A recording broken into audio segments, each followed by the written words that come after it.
Well, professionally, my background is as a transactional lawyer working in finance areas.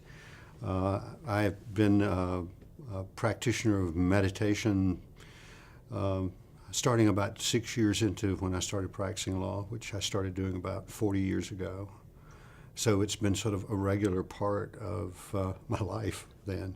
And it's obviously, if I've continued to do it, I must have found that it was sort of helpful. And so now I'm actually having sort of retired from that kind of active law practice. I have the opportunity to offer trainings in meditation and various contemplative disciplines to others, particularly the focus of applied mindfulness training, which is the nonprofit I'm executive director of, works with professional groups. And we particularly like to go in-house with companies and organizations so that people within the organization learn it together and see what the potential is for actually using it in the work that they do.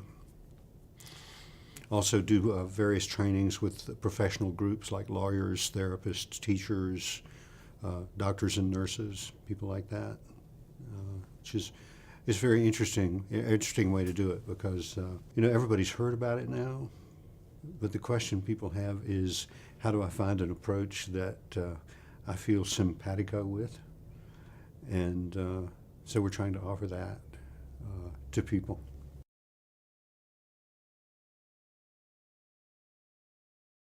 Well, on family, my wife and I are sort of regular meditators. We have 2 grown kids.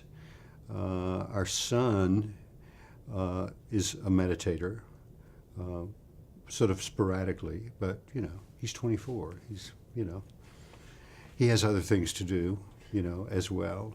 And but it's the idea of just looking into your experience has been something that it's normal for them. And in work, it was very helpful in a number of ways.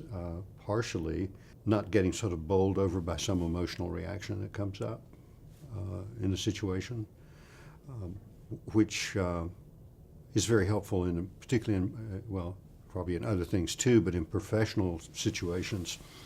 It's very helpful because that way you actually are able to continue a conversation or a negotiation or whatever it is you're doing with people. I think also because in doing meditation, you see what sort of turns you off, which makes you, what kind of things make you solidify so that people have trouble communicating with you. That's actually transferable. And so in a negotiation, you could put the same basic statement 2 ways, one of which would end the conversation and one of which would facilitate the conversation going on.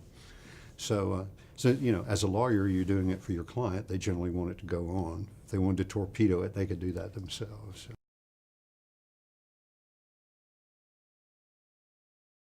I learned the style of meditation that I do through an organization that was started by a Tibetan Lama named Chogyam Trungpa Rinpoche. It was called Dharma Datu for a long time. Now it's called Shambhala. And I've been a teacher in that tradition for 30 years, something like that. It's basically the only kind of meditation I've ever done.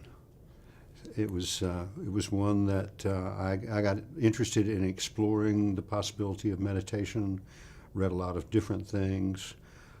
I found a particular teacher whose approach, because it seemed to be so grounded, I thought, okay, I'll check that out.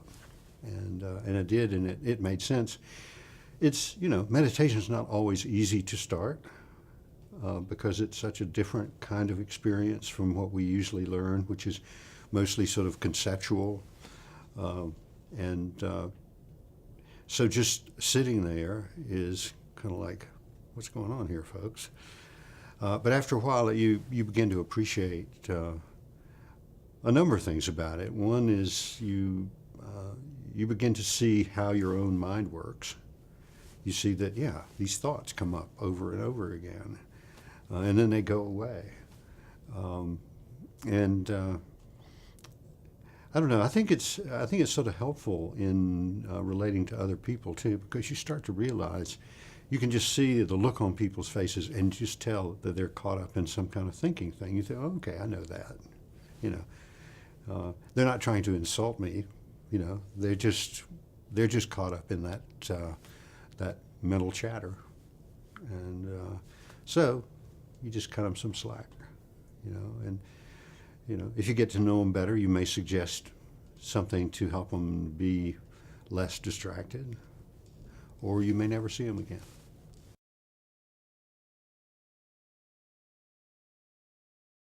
Well, I'd been reading about it, and this was, 1976.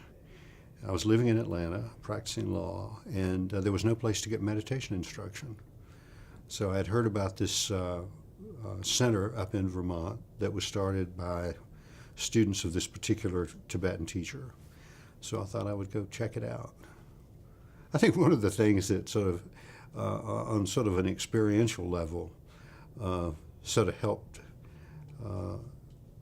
get me motivated to do that was, I remember one night I was just standing there in my apartment, and there was this some thought was just going through my head over and over and over, and I said, what is that? What's the deal there? I understand it's just, the same thought going on all the time. So in addition to sort of the intellectual motivation of, if you want to understand your mind, you need to check it out and see how it works, this was a real sort of, this is actually annoying that this thought keeps going on over and over again.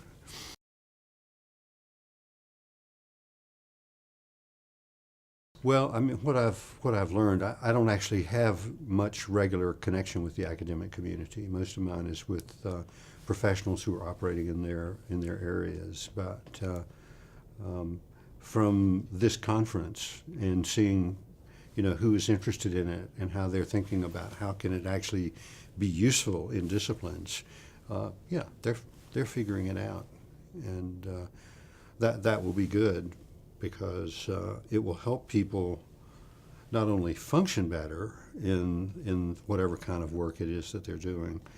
I think it'll actually make them enjoy it more.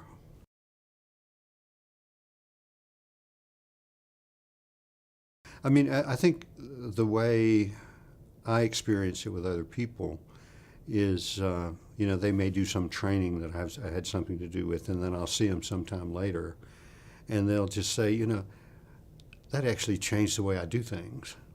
It's actually changed the way, particularly I'm talking with lawyers, how I relate to my clients. Actually makes me a better communicator. Actually can hear what people have to say. I can see that, one single perspective is not the only way to look at something. So it opens up the possibilities of multiple solutions, so to speak, for dealing with the problem.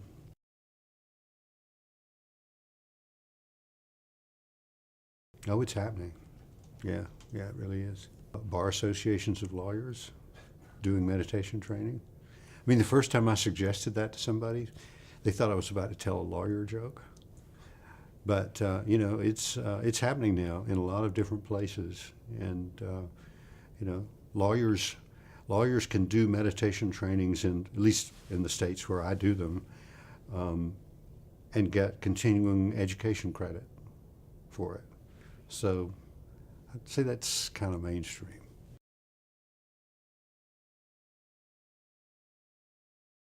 No, it's real. I mean, when people do meditation, they find out that they've been sort of living a partial version of being alive. And meditation just lets you open up to the whole thing. And that's just a much richer experience.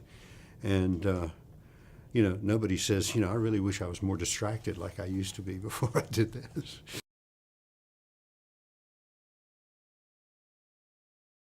Well, I think that's an interesting question. I think the whole question of identity when you do meditation becomes a bit more fluid, before we do meditation, we may have a very definite sense of, I am such and such kind of person. As we do meditation and we sort of see the thoughts that come up, we actually realize it's actually not just one thing. It's really much more fluid and flexible. And so sometimes we even surprise ourselves with how we respond to things.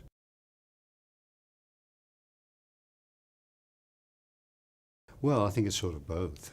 Kind of both. Yeah, I mean, before we do some kind of mindfulness training, we really identify with our thoughts, because our thoughts, we go about our life and we're doing things and we're constantly thinking about them. In a movie, it would be like a soundtrack or something, that's just sort of going on and on and on and on. But as you see that is what's going on, it really is much more convincing to ourselves personally if we think it really is part of what's going on and not just a possibly arbitrary commentary on what's going on. And then you start to realize that by seeing everything through that sort of filter, we're actually missing things. Things are happening that, and I'm not talking about subtle things. I remember a lawyer telling me once that before he started doing mindfulness meditation, he would be in court and would miss things. And it wasn't little, body language gestures. People would speak and he would not hear them. Because when you can actually get so caught up in your thoughts that it sort of blocks out all your sense perceptions. Like you get in almost like a daydream. And then at some point it pops and you realize you're back. But that kind of thing was happening, and so it was. He was in a situation that was, not just going to gas up the car. He was right in the middle of a professional situation and missing things. I think it made an impression that maybe he wanted to be present more when he was, So if the judge says something, you hear it, or if opposing counsel says something, you hear it, or the witness, whoever it is.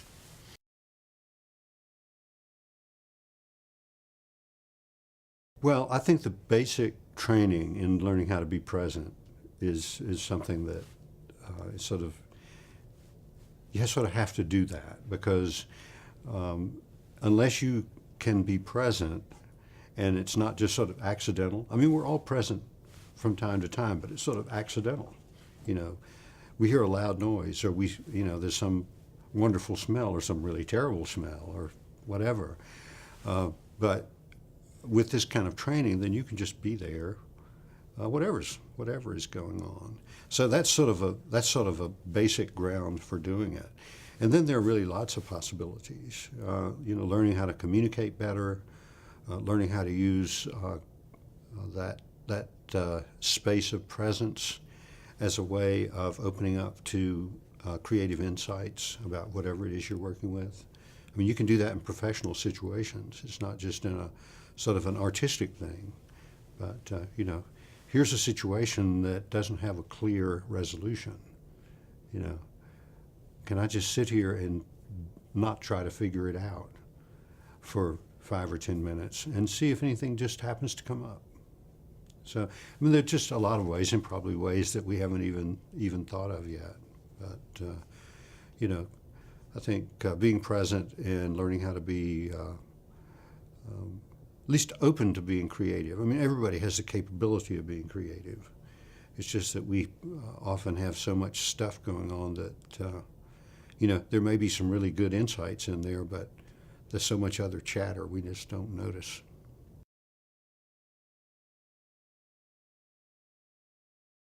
I mean, some people get into meditation because their therapist says, it might be helpful to do this.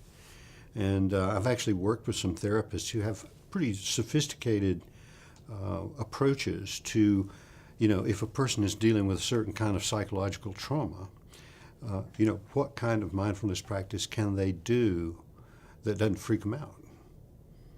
So it's people get into it in a lot of different ways. I got into it mostly out of curiosity, but other people get into it because they're, in a tremendous amount of psychological pain, or maybe physical pain. So, it's all over the lot, I'd say.